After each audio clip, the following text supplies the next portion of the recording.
12:30 kickoff at Selhurst Park as we take on Crystal Palace under Patrick Vieira.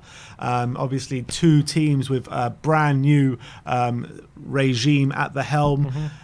When we look at the kind of last 5 games that we've played against Crystal Palace, 1-3, drawn 2. Good form. I mean, we do seem to have Palace's number in the Premier League, don't we? Yeah, I think the last defeat we've had at all in the Premier League against them was back in Alan Pardew's first game back in 2015. I remember that game.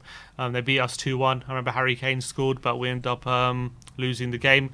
And obviously we lost in the Cup as well. We lost in the Cup. Yeah, Martin Kelly scored. I remember we should have won that game, but yeah, we ended up losing in the FA Cup under Pochettino. But we seem to have a good record against Crystal Palace. Last 2 games at Selhurst Park have been a bit more difficult than getting those draws. Both games as well. I'm pretty sure we took the lead and then couldn't hang on to it and conceded late equalisers. So it's happened a couple of times. But the game at Selhurst Park last year, if you remember. We had Guaita had an absolute worldie of a game. What a game he had that game, keeping us out. And then we absolutely hammered them out at the Tottenham Hotspur Stadium. Gareth Bale getting 2, Kane scoring 2. One of them, one of those goals, an absolute worldie that way. He cut across it into the far corner. Yeah. That was a brilliant goal. But with this new regime under Patrick Vieira, I want to see what kind of animal they're going to be.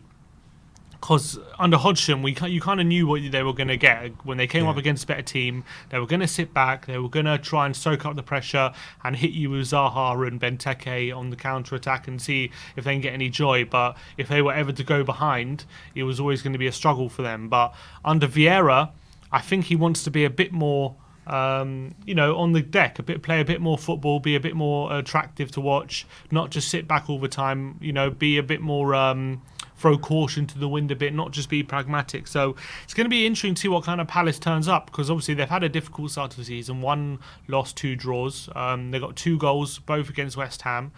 And they did struggle in their first 2 games against Brentford and Chelsea, but they did show some life against West Ham, coming back from behind twice after going behind against a West Ham side who were in good form, to be fair to them. So I don't know. It's going to be interesting. They should have won that game. Yeah. So you don't really. We're not. It's not easy to know what you're going to get with Palace right now. They've got pretty much a really refreshed squad from last year. A lot of aging players gone. A lot of new players coming in. Players but players who Spurs were linked with as well. Anderson, Edouard, these kind of players who have come in through the door. Conor Gallagher looks really good as well. I mean, he really is. I mean, last year against in West Brom on loan from Chelsea, he just kept like a more of a defensive role. But now. He's like, everything seems to be going through him. And, when you look at their first 3 games, Chelsea, they were terrible, but that's against Chelsea, which is fair enough in Patrick Vieira's first game. But and he can probably use ineligible, I'm guessing. Yeah, and game on game on game, they've created more chances and more chances.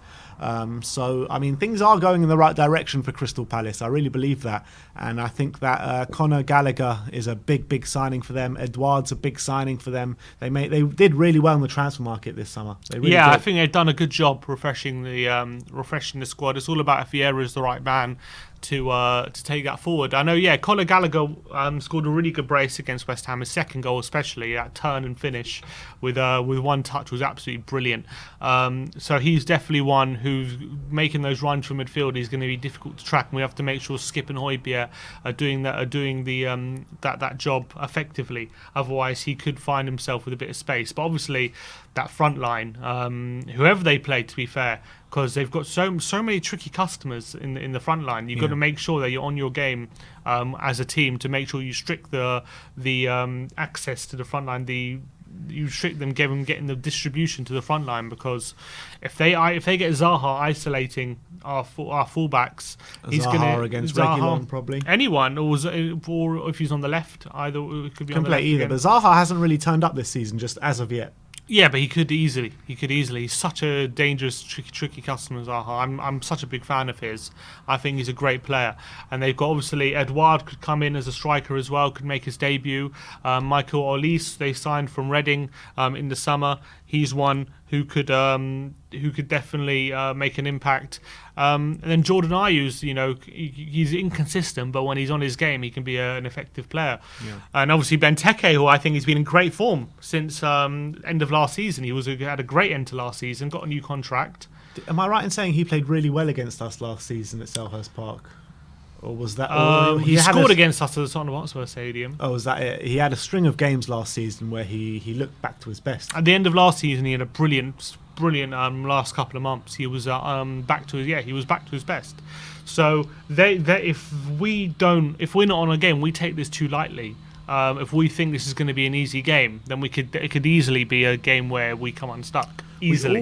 We always have a tough game against Crystal Palace. I know I was saying we kind of have their number in the Premier League. We always get a result against them, but it's always a tough game, isn't it?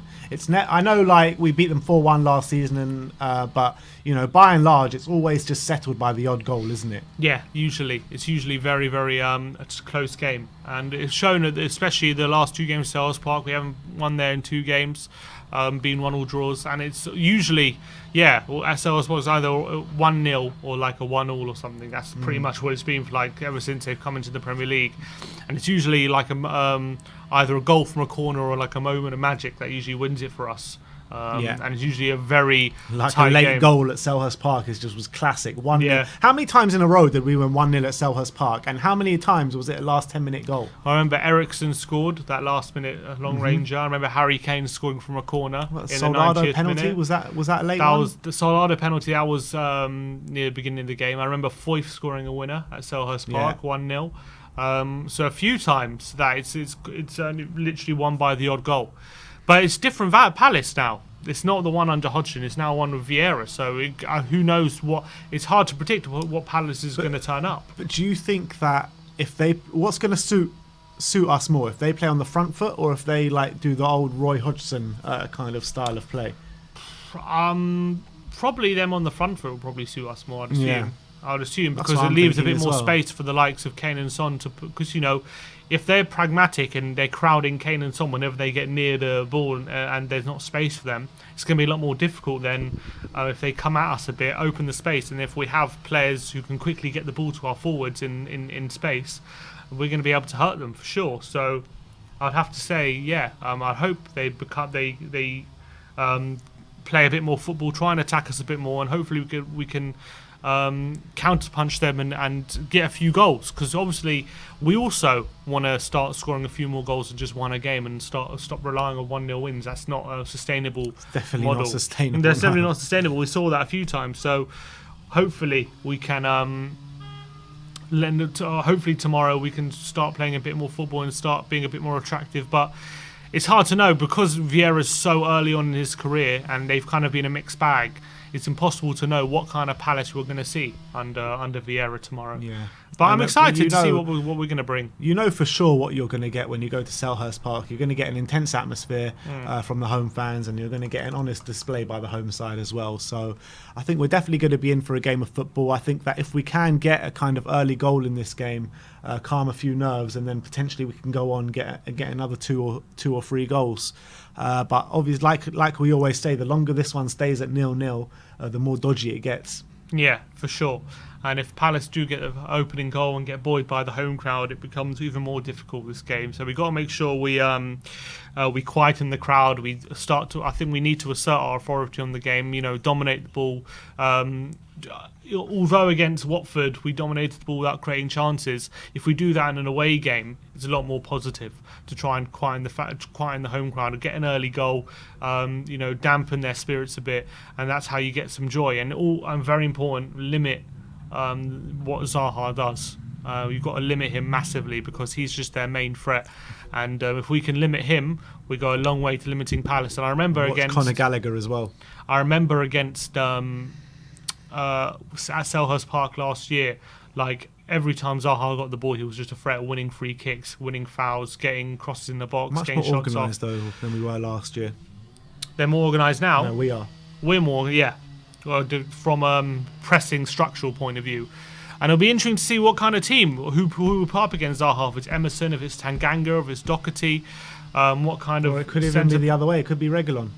Or if it's Reguilon up against Zaha on the right hand side. They like to switch wings. He's been playing on. He does. I mean, they like to switch. He's been switching every game so far this season. So but I guess it'll be a bit of both, won't it? I have a feeling our back line, because we're missing Sanchez, might not be as settled as maybe they were at the start of the season, which could contribute to us maybe not being as effective. We'll have to wait and see how it is. I'm hoping I'm wrong, but I've got a feeling we might be conceding our first goal of the season tomorrow. I've just got that feeling. It doesn't mean we can't definitely score a couple and win the game, because our attacking talent is just so good that there's always a possibility.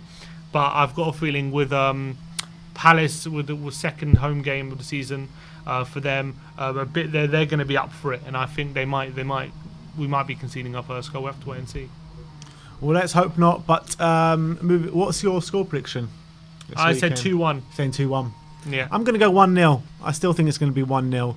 I back us to keep it tight, even without the kind of Sanchez and Romero and what have you. I still think we can do it, and I do believe that it can play into our favour if they are going to go out and come try and get us. But they didn't against Chelsea, and we saw what happened there, and they got completely overrun that game, and Chelsea tore them a new one really, and they were poor. So look, we'll have to see what happens. I'm going 1-0. Simeon's going 2-1. I want to know from you guys in the comment section below what you think the score is going to be. And